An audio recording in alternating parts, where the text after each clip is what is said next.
Hello, तो मैं मैं आज जिस टॉपिक पे बात करूँगा वो है कि हमको क्या है ना,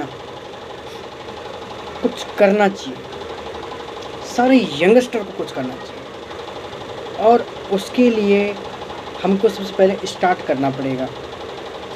मैं एक ऐसी शिक्षा प्रणाली चाहता हूँ कि जिसके साथ ना कुछ प्रैक्टिकल सा हो, जिससे हमको ये समझ में आए कि आगे भटकना ना पड़े। और हम हम हमें एक ऐसी शिक्षा प्रणाली चाहिए जिससे हम अगर ग्रेजुएशन हो गए या कुछ भी हो गए ना, प्रतिभाशाली जो छात्र हैं उनको यार ऐसी अपॉर्चुनिटी मिलनी चाहिए ताकि उनका भविष्य सिक्योर हो सके और वो और आगे जो हमारी पीढ़ी है ना वो निराशा महसूस ना करे। इसके लिए हम हमें अपनी सोसाइटी, अपने देश, अपने समाज, इन सब से अपने को एकजुट होकर के इस चीज़ के ऊपर हमें ज़रूर काम करना चाहिए। हमारी गवर्नमेंट्स को काम करना चाहिए और अगर नहीं करेगी ना तो भाई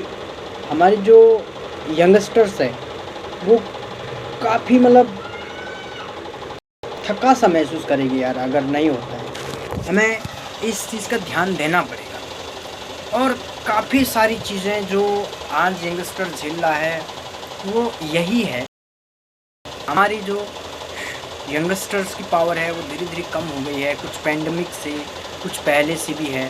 तो मुझे लगता है ना कि हमारी गवर्नमेंट को आगे फ्यूचर में एक एजुकेशन सिस्टम को डेवलपमेंट करना चाहिए जिससे हमारा यंगस्टर काफ़ी सिक्योर और कम से कम अगर हमारे देश में 70% स्टूडेंट या यंगस्टर अच्छे लेवल पे जाते हैं ना, तो मैं समझता हूँ कि काफ़ी मतलब हमारा जो भविष्य है ना वो काफ़ी अच्छा होता है और यंगस्टर का अच्छी ग्रोथ पावर हो जाएगी। हमारे देश में बिजनेसमैन, गवर्नमेंट्स दोनों को मैन्युफैक्चरिंग को सबसे ज़्यादा बढ़ाने की ज़रूरत है ताकि यंगस्टर का हाथ में रोज़गार मिले।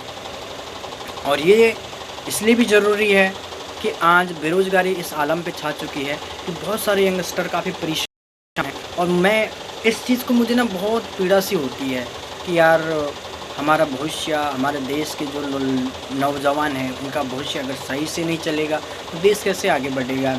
लोग गलत काम में जाएंगे, ओबियसली बात है, अगर काम नहीं होगा तो गलत काम होंगे देश के अंदर। तो हमें एजुकेशन सिस्टम पर हमें हमारे देश के जो भी वो है इन्वेस्टर हैं वो अच्छे अच्छे क्षेत्रों में काम करें और देश के जो यंग युवा लोग हैं उनका भविष्य को सिक्योर कर सकें। मुझे हमारी देश की सरकार को भी और हमारे देश के जो उद्योगपति हैं उनको भी इन उद्योगों को खोलने की बहुत ज़्यादा ज़रूरत है ताकि हमारे देश के जो युवा हैं उनका भविष्य सिक्योर हो सके।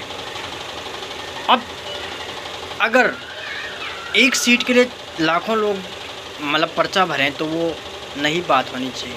हर बंदे को प्रतिभा के अनुसार उसके हिसाब से उसको काम मिलना बहुत ज़रूरी है और हमको इस क्षेत्र में बहुत तेज़ी से काम करना चाहिए, हमारी सरकार को भी, हमें भी।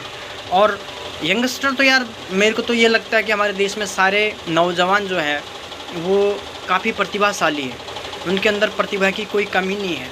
बस उनको एक प्लेटफॉर्म हमारे देश में आज जो है ना प्लेटफॉर्म अच्छा नहीं मिल पा रहा है, जिसके कारण से हमारे देश के यंगस्टर दिन प्रतिदिन बेरोजगार होते जा रहे हैं। तो इसको हमें कम करना है और मैं इस पर बनाता रहूँगा, तब तक बनाता रहूँगा जब तक ये बात गवर्नमेंट के कान तक नहीं पहुँच पाती है। मुझे ज़रूर बोलना, हमें ज़रूर इस कदम पर मिलाकर काम करना चाहिए। देश के युवा बहुत ज़्यादा बेरोजगार हो रहे हैं, कम से एटलीस्ट हम उस बंदे को काम दिलाने की कोशिश करें जो उस चीज़ में उसने काफ़ी पैसा खर्च करके और काफ़ी मतलब टाइम लगा करके वो चीज़ मुकाम पे गया है। अगर वो खाली रहता ना तो यार उसको बहुत ज़्यादा पीड़ा होती है यार। हमको उसको मिसगाइड नहीं करना चाहिए। हमारी गवर्नमेंट्स को और हमें कहीं ना कहीं ये चीज़ करनी चाहिए कि उनको मतलब नौजवानों को काफ़ी अच्छे से उनका मतलब ख्याल रखना चाहिए और उनको प्रतिभा के अनुसार उनको काम मिलना चाहिए। हमें अपने प्राइवेट सेक्टर को भी उतना ही ध्यान देना चाहिए और गवर्नमेंट सेक्टर को भी उतना ही ध्यान देना चाहिए, क्योंकि महंगाई आज चरम सीमा पे है, काम की हालत ख़राब हो चुकी है, मार्केट ख़राब हो चुके हैं। तो हमें कहीं ना कहीं इन क्षेत्रों को अलग तरीके से मतलब डेवलपमेंट करने की बहुत ज़रूरी है, बहुत ज़रूरी है। और इसलिए ज़रूरी भी है क्योंकि अगर हमने अभी नहीं तो ज़िंदगी में कभी नहीं हो पाएगा। और आज अगर 10 करोड़ लोग बेरोज़गार हैं तो अगले आने तक हमने अगर टाइम का वेट करते रहे ना तो ये संख्या बहुत ज़्यादा भी हो सकती है। इसलिए हमें टाइम पर ज़रूर जगना चाहिए। अगर टाइम पे हमने जगा ना, अगर टाइम ने जगा लिया तो बहुत ज़्यादा तकलीफ़ होगी। गुड बाय, तब तक के लिए सी यू। और मैं इस चीज़ पर आगे भी वीडियो बनाता रहूँगा, हमेशा बनाता रहूँगा इस कंटेंट पर, क्योंकि मुझे इस चीज़ पर लगता है कि बोलना चाहिए और एक बड़े स्तर पे इस चीज़ को ले जाना है। चाहे मेरी शुरुआत कितनी छोटी क्यों ना हो, लेकिन मुझे इस बेरोज़गारी को मतलब इस पीड़ा को ज़रूर उस नौजवान तक पहुंचाना है और उस है कि मेरी बात को एक अच्छे लेवल पे पहुंच सके और इस पर ज़रूर काम हो सके। Thank you so much. जय हिंद, जय भारत।